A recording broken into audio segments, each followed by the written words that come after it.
If you've just realized you've been scammed, the first feeling is usually panic, and the next question is almost always, what do I actually do now?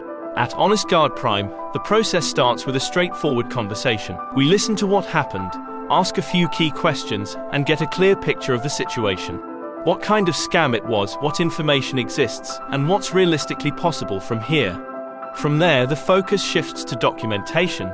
This is often the most important and most overlooked part of the entire process. Emails, transaction records, chat logs, screenshots.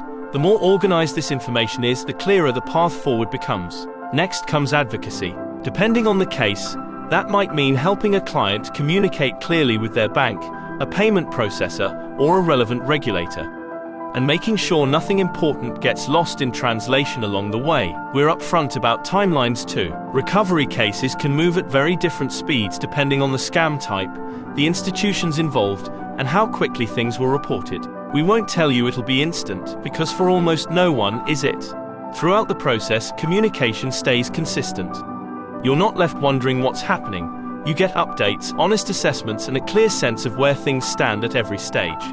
If you're dealing with the aftermath of a scam and don't know where to start, that first conversation is often the hardest part. And it's exactly where we come in.